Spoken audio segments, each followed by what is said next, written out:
নতুন নতুন ভিডিও পেতে এসবি কাজল চ্যানেলকে আপনি সাবস্ক্রাইব নাও। দাদা, বর্তমান দিনে ছেলে বাবারা পোল্ট্রি ফার্মের মালিক আর মেয়ের বাবারা দোকানদার।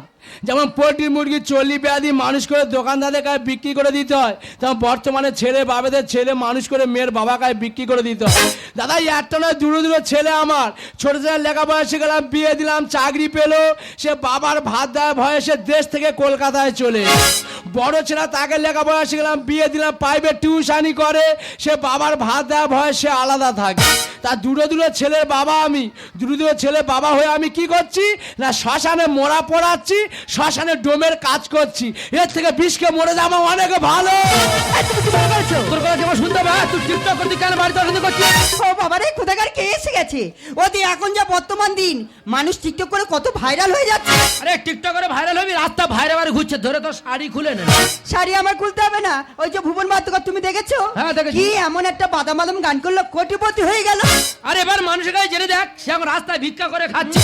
এই তাই এটা তো শ্মশান, মানুষ শ্মশানে কেন আসে? শান্তির খোঁজে শ্মশানে আসে। তোমার দুজনে কি হয়েছে শ্মশানে অশান্তি পাকাচ্ছে? দেখো দাদু, মাথা গরম করো, স্বামী স্ত্রী ব্যাপার বুঝে নিচ্ছি, তুই বেশি মাথা গরম করো। চলে চল, বেশি মাথা করতে হলো, চল। তোমার কথা শুনতে হবে? হ্যাঁ। আমি শুনবো না। বেশি মাথা গরম করতে চল। শালা কাতি মাঝে কুকুরের মধ্যে গ উঠেছে, কামড়া কামড়ি করতে গেলে একে নয় আমি সমাধান করে দেবো। একে নয় তুই তো দেখে মনে হয় নতুন বিয়ে করে তা উঠতি বাজে ফুর্তি না করে গন্ডল পাকাচ্ছি, কেন কি হয়েছে? ও দাদু, ওকে বলেছে টিকটক করতে হবে না।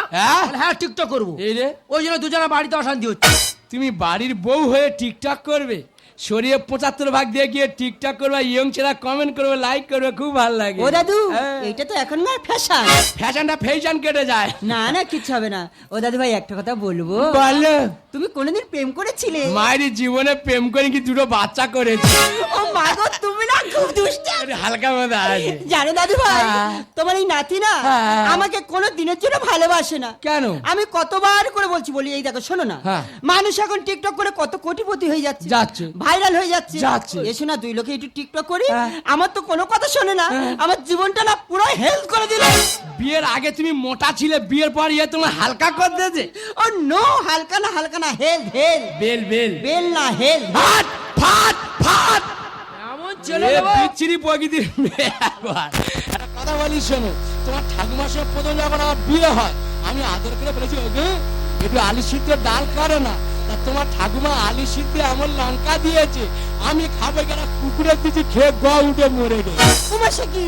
আমি তাদের কিছু বলেছি? স্বামীকে গন্ডল করতে মীমাংসা করে মিলেমিশে গরমের সময় ঘরে ভেবে সংসার করতে না, স্বামীর তিনি হোক। তা তুমি সারা বলে বলে গল্প করছো? কি করবে? আর একটু আগে বাইক অ্যাক্সিডেন্টে একটা ছেলে আর একটা মেয়ে তো মারা গেছে। ও মরার গা উঠেছে। ওরা তো লাশ শুয়ে আছে, এরপর যদি লাশ আসে তুমি কি একসঙ্গে গন্ডগোল করবে?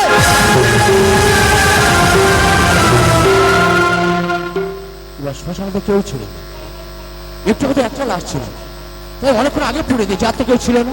আর দুটো ছেলে মেয়ে, তারা নতুন বিয়ে করে সংসার মানে কি জানে না, তারা টিকটক নিয়ে গন্ডল করতে দু কথা বুঝে বলছিলাম। তাহলে আমরা কাজ করি, আমার জীবনে শান্তি নেই, কোনো অবসর নেই, কারোর সঙ্গে কথা বলে সেই সময়টুকু আমার জীবনে নেই। যাই হোক, আমার কাজ হলো মোড়া পড়ানো।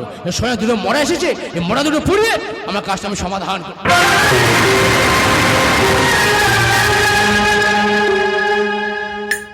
কি ব্যাপার, একটু আগে তো এদের সঙ্গে গল্প করছিলাম, তাহলে এরা দুজনের লাশ, তাহলে এতক্ষণ কি আমি দুটো আত্মার সঙ্গে গল্প করছিলাম? আমার 25 বছর মোড়া পড়ানোর অভিজ্ঞতা, আজ আমি বুঝতে পারলাম আমার স্মৃতিশক্তি হ্রাস পেয়ে গেছে। তাই তো আমার বিবেকাকে বলে যাও, রদিত চৌধুরী, এবার তোর অবসর নেওয়া উচিত, এবার তোর অবসর নিতে হবে, তোর স্মৃতিশক্তি হ্রাস পেয়ে গেছে। তুই দুটো আত্মার সঙ্গে গল্প করছিস, তুই ঘুণা করে বুঝতে পারিনি। যাই হোক, এই লাশ দুটো পুড়িয়ে আমার কাজটা আমি সমাধান করব।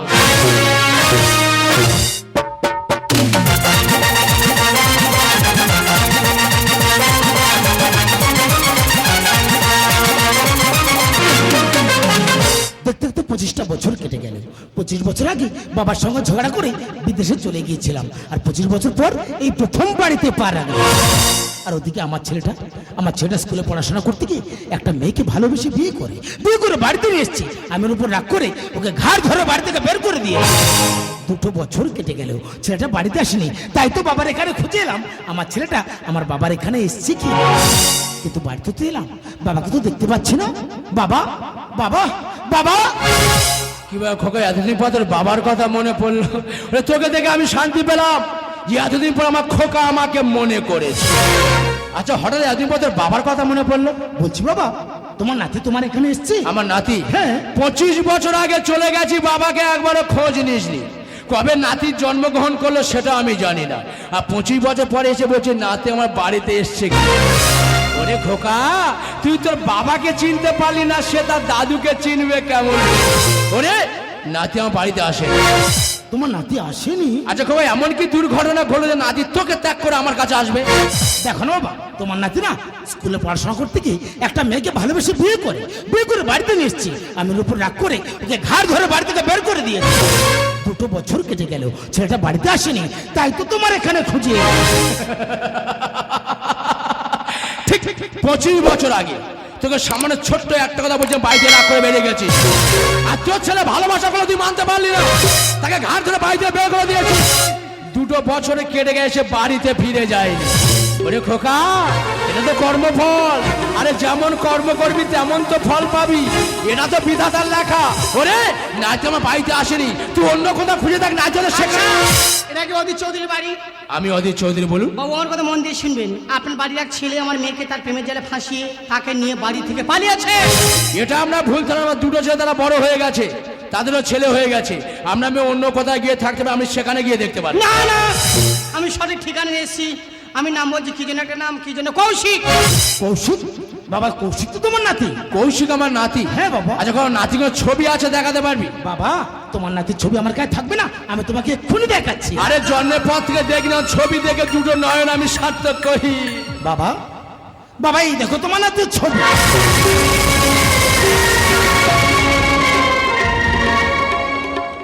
বাবা বাবা, তুমি চুপ করে আছো কেন? বলুন বাবা, তুমি চুপ করে আছো কেন? তুমি তোমার নাতিকে দেখেছো? বলুন বাবা, তোমার নাতি কোথায়? শ্মশানে। আমার নাতিকে আমি শ্মশানে দেখেছি। কি আশ্চর্য! আরে আপনার নাতি শ্মশানে থাকে, তাহলে আপনার নাতি তোমার মেয়েকে নিয়ে পালিয়েছে। ওকে নিশ্চিত আপনি দেখে থাকবেন। দাঁড়ান বাবু, আমি ছবি দেখাচ্ছি, দেখুন তো এই মেয়েটা ওর সঙ্গে শ্মশানে ছিল কিনা। এটা তুমি বাইক অ্যাক্সিডেন্টে মারা গেছে।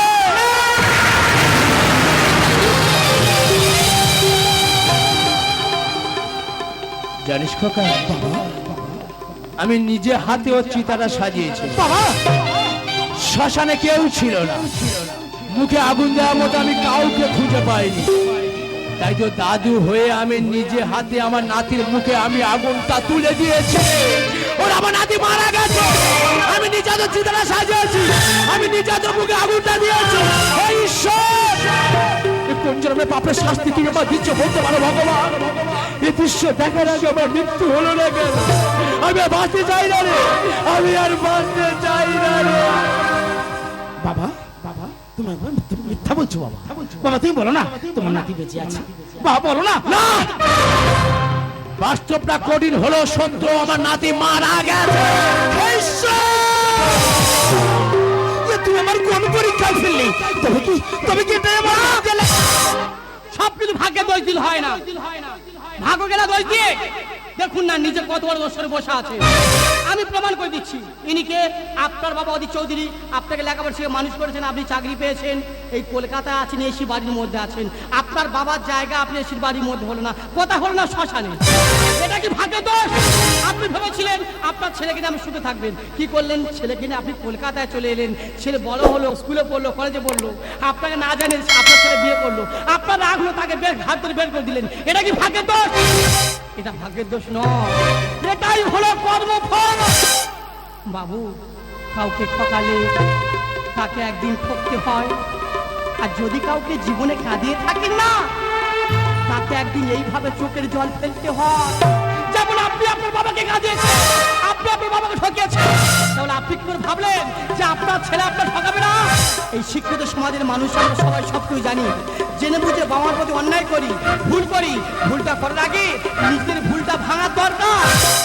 আর একটাই কথা বলবো, এই পৃথিবীতে মায়ের মতো বড় জগৎ নেই, আর বাবার মতো ভালো যুক্তিদাতা নেই। আপনি বাবাকে হারিয়েছে, মাকে হারিয়েছে, আমি যদি প্রশ্ন করি আমার মেয়েকে আপনি ফিরে দেবেন না, কেন পারবেন না? আমার মেয়েকে আপনি ফিরিয়ে দিন। বাবু, আমি চলে যাচ্ছি, একটা বড় সম্পর্কের বোঝা নিয়ে আপনার বাড়িতে এসেছিলাম। সম্পর্কটা শুরু করতে পারিনি গো, সম্পর্কটা শেষ হয়ে গেছে। আমার মেয়েটা না যেদিন আপনার নাচের সঙ্গে প্রেম করেছিল আমি জানতাম, কিন্তু আমি কিছু বলিনি। যদি কিছু করে বসে সেই পরে আমার মেয়েটা অনেক সাজতে ভালোবাসতো, অনেক খেলা করতে ভালোবাসতো। এই ব্যাগের মধ্যে ওর মাটির পুতুল, সাজের জিনিস অনেক কিছু আছে। আপনি যদি পারেন ওর সমাধিতে দিয়ে দেবেন। বলবেন না, বলবেন না, এই বয়সে পাপড়ে বোঝাটা মাথা চাপিও না, আমি আর সহ্য করতে পারি না। জানেন জানেন কারোর দোষ নেই, সব দোষ তো আমার রক্তটা ভালো ছিল না, তাই তো আমি সুসন্তান জন্ম দিতে পারিনি। যদি আমার রক্তটা ভালো হতো না, আমি সুসন্তান জন্ম দিতাম। মন পড়ে সবাই দেখে, মন পড়ে কেউ দেখে না। মুখের হাসিটা সবাই দেখে, অন্তরের কান্নাটা কেউ শোনে না। তাই তো আমার কান্নাটা করে দিন শোনেনি, এরা আমার কান্নাটা করে দিন বোঝেনি। এরা সবাই স্বার্থপর, এরা সবাই স্বার্থপর। তোর মতো সন্তান আমার বাবা বলে ডাকবে, তোর মতো সন্তান বাবা বলে ডাকলে বাবার নামটা কলঙ্কিত করা হবে। আমি তোকে একটাই কথা বলে যাচ্ছি, আমি মরে গেলে আমার স্পর্শ করবি না, আমার মুখে তুই আগুন দিবি না। আমার স্বপ্ন ভেঙে গেছে, আমার আশার বাতিটা নিভে গেছে, আমার জীবনটা অন্ধকারে ঢেকে গেছে। বাবা ভেঙে গেল আজ স্বপ্ন, চারিদিকে নিরাশার অন্ধকার, কি নিয়ে বাজবো আমি? ভালোবাসা করে হাহাকার, ভালোবাসা করে হাহাকার। ভেঙে গেল আজ স্বপ্ন আমার, চারিদিকে নিরাশার অন্ধকার, কি নিয়ে বাজবো আমি? ভালোবাসা করে হাহাকার, ভালোবাসা করে হাহাকার।